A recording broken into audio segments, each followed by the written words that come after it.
Hello everyone, Rishi Kumar Thakur is here and welcome to the Share Market Mastery course. This is the day 8 video of this course, so let's begin. Today we are going to discuss about what is IPO. दोस्तों मेरे पास बहुत सारी comments आ रही थी कि sir IPO के ऊपर video बनाइए, तो फाइनली IPO के ऊपर वीडियो आ चुकी है। IPO क्या होता है, आज की इस वीडियो में टोटल इन्फॉर्मेशन देने वाला हूँ, तो इस वीडियो को देखने के बाद आपको कोई और वीडियो देखने की जरूरत नहीं पड़ेगी, तो इस वीडियो को बिना स्किप करके पूरा देखिए। IPO की फुल फॉर्म होती है इनिशियल पब्लिक ऑफरिंग। अब इसको मैं आपको एक एग्जांपल से समझाता हूँ। मान के चलिए मेरी कोई कंपनी है जिसकी वैल्यूएशन अभी 100 करोड़ की है, ठीक है। मुझे 25 करोड़ रुपए और चाहिए उस कंपनी को इंटरनेशनल बनाने के लिए, ठीक है। तो मैं क्या करूँगा, 25 करोड़ का अरेंज करने के मेरे बहुत सारे तरीके होंगे। या तो मैं किसी फाइनेंशियल से लूँगा या फिर बैंक से लूँगा, ये सारे तरीके हैं, या मैं इंटरेस्ट पर रहूँगा। तो ये सब चीज़ें, इनमें मुझे इंटरेस्ट देना पड़ेगा, मतलब हाई रिटर्न्स भी मुझे वहाँ पे देने पड़ेंगे, मतलब इंटरेस्ट के साथ। तो वहाँ पे मेरी कंपनी डूब भी सकती है, मेरा लॉस भी हो सकता है बहुत सारा। तो एक और तरीका है मेरे पास, मैं क्या कर सकता हूँ, अपनी कंपनी का IPO निकाल सकता हूँ। IPO मतलब इनिशियल पब्लिक ऑफरिंग। इसमें क्या होगा कि जैसे ही मैं अपनी कंपनी का IPO निकालूंगा, अपनी कंपनी को शेयर मार्केट में लिस्टेड करूंगा, तो मेरी कंपनी जो प्राइवेट लिमिटेड थी अब वो पब्लिक लिमिटेड हो जाएगी। पब्लिक लिमिटेड होते ही मेरी कंपनी शेयर मार्केट में रजिस्टर्ड हो जाएगी। अब मेरी कंपनी के शेयर्स लोग खरीद सकते हैं।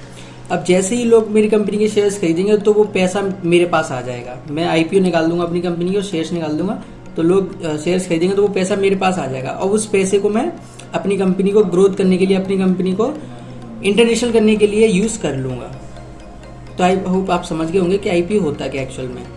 IPO का एक्चुअल में मीनिंग ये होता है कि जो कंपनी डायरेक्ट अपने शेयर्स निकालती है, ठीक है। हम किसी सेलर से ना खरीद के डायरेक्ट कंपनी से जो शेयर्स खरीदते हैं उन्हें हम IPO कहते हैं। अब इसके कुछ बेनिफिट्स भी हैं कि IPO खरीदने के क्या क्या बेनिफिट्स हैं। तो सबसे पहला बेनिफिट यहाँ पे ये है, यहाँ पे हमें सस्ते शेयर्स मिल जाते हैं। जैसे कोई कंपनी IPO निकालती है तो स्टार्टिंग में बहुत सस्ते, मतलब चीप प्राइस में शेयर्स निकालती है, चीप प्राइस में IPO निकालती है, तो वहाँ पे हमें खरीदना बहुत ईजी हो जाता है और हम वहाँ पे बहुत ज़्यादा प्रॉफिट अर्न कर सकते हैं, ठीक है। जैसे एग्जांपल अभी आप जोमेटो का एग्जांपल ले लीजिए। आज से कुछ टाइम पहले देखिए जोमेटो की शेयर प्राइस क्या थी और आज की डेट में क्या है। जब उस जोमेटो ने IPO जस्ट निकाला था तब उसकी शेयर वैल्यू कितनी थी और आज के टाइम पे शेयर वैल्यू देख लीजिए कितनी है। तो जब कोई कंपनी IPO निकालती है तो उस टाइम पे उसकी शेयर वैल्यू बहुत कम होती है, लेकिन कुछ टाइम बाद, कुछ ही दिनों के अंदर, हफ्ते 2 हफ्ते के अंदर उसकी वैल्यू बहुत बढ़ जाती है। तो आप सस्ते में खरीद के बहुत ज़्यादा प्रॉफिट कमा सकते हैं। दूसरा इसका प्रॉफिट है प्राइस ट्रांसपेरेंसी होती है, मतलब कंपनी का पूरी ट्रांसपेरेंसी होती है। ऐसा नहीं है कि जो बड़े इन्वेस्टर हैं उनको कंपनी के बारे में ज़्यादा इन्फॉर्मेशन होगी, जो छोटे इन्वेस्टर हैं उनको थोड़ी कम इन्फॉर्मेशन होगी। सबको उस कंपनी के बारे में इक्वली इन्फॉर्मेशन होती है। तो यहाँ पे प्राइस की ट्रांसपेरेंसी होती है, कंपनी की ट्रांसपेरेंसी होती है पूरी। तीसरा इसका प्रॉफिट है मोर ग्रोथ चांस।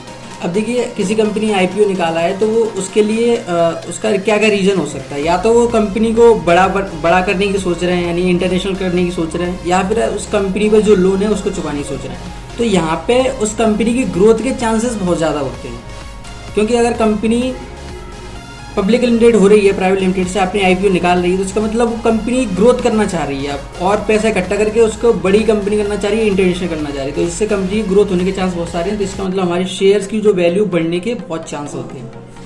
अब IPO खरीदते समय आपको कुछ इंपॉर्टेंट पॉइंट्स है वो आपको माइंड में रखने हैं। सबसे पहला पॉइंट है, अप्लाई करने से अलॉटमेंट की गारंटी नहीं होती है। अगर आपने अप्लाई किया है किसी कंपनी IPO के लिए, तो जरूरी नहीं है कि आपको IPO मिले ही, हो सकता है नहीं भी मिले। वो एप्लीकेशन पे डिपेंड करता है, किसी कंपनी ने कितने IPO निकाले इस पे डिपेंड करता है। दूसरा है यहाँ पे लॉट साइज के हिसाब से अप्लाई करना होता है। अब हमेशा जो कंपनी IPO निकालती है तो वो लॉट साइज के हिसाब से निकालती है। किसी कंपनी ने 29 का लॉट निकाला है, मतलब 29 इकट्ठे आपको शेयर्स खरीदने होंगे, ठीक। कोई 30, 50, जैसे जैसे लॉट निकालते हैं उस हिसाब से आपको उसको खरीदना होगा।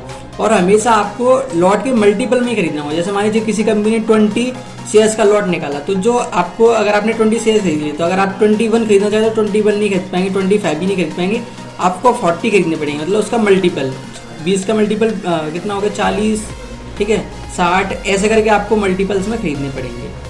और यहाँ पे उसकी मैक्सिमम लिमिट भी होती है। तीसरा पॉइंट ये है कि आप यहाँ पे आपको मतलब लिमिट होती है कि इस लिमिट से ज़्यादा आप नहीं खरीद सकते, ठीक है। ऐसा नहीं कि आप कितने भी खरीद लें, उसकी एक फिक्स लिमिट होती है, इतने ही आप खरीद सकते हैं। चौथा पॉइंट है, ज़रूरी नहीं है कि जितने शेयर्स के लिए आपने अप्लाई किया उतने शेयर से आपको मिल जाए, हो सकता है कम भी मिल जाए।